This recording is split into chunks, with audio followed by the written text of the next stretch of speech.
Photography definitely takes a certain amount of perception and awareness and appreciation for beauty on your part in order to be able to take a good photo. But because of the technological part of it, and of course, photography really is a combination of art and technology, because the technology can be somewhat difficult or confusing to learn, it also takes a lot of practice until it's ingrained in you. And then you can just see a scene, lift your camera to your eye, and snap a beautiful picture.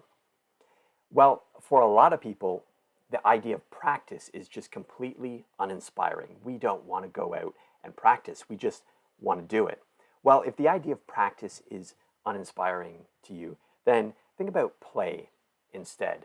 Instead of telling yourself, I ought to get out there and practice so that I can be a good photographer, just reframe it. And don't think of it as practice. Think of it as play. I want to show you some photos that I've taken over the years. This collection here was for a presentation that I gave a photography group, but I think it just really helps to illustrate the concept because I don't really like to practice, but I do love to get out there and explore and just be playful with my camera. And so many of my best images come from that kind of situation rather than practicing.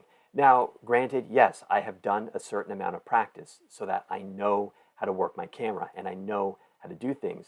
But now that that's somewhat ingrained in me, I find if I want to improve as a photographer in capturing moments and beauty, then what I need to do is just get out there and play often.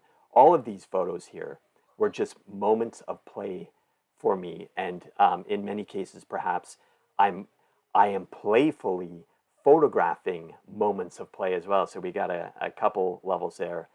I love photographing children, my own children, and I'm a family photographer, so I photograph families. I just absolutely love these candid moments of play, and that's my way of being playful is going out and finding other people at play and then capturing beautiful photographs of that. Sometimes, I get one image that I absolutely love, and sometimes it'll be a whole series of images.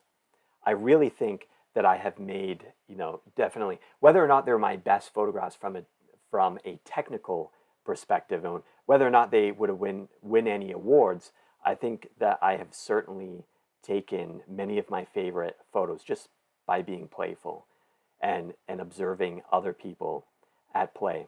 All right, so this is really big. When you have something that you're struggling with in life, and right now we're talking about the need to practice to get good at photography, reframe it.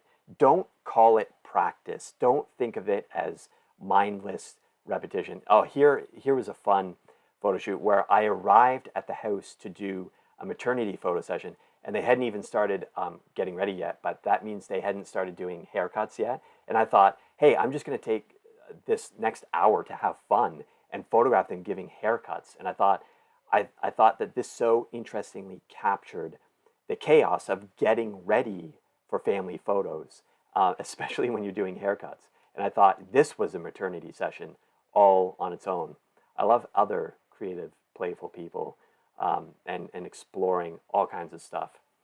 So anyways, back to reframing. It's really important to, sometimes reframe things. Don't think of it as practice. Go out there and play, and get out there and play as much as you possibly can, and just love every moment of it. Do not expect perfect photos. Just go and explore. Be silly if you want to. Forget about the rules. Just go out there and have fun. Then when you come home, you can sift through your photos and say, what did I do well?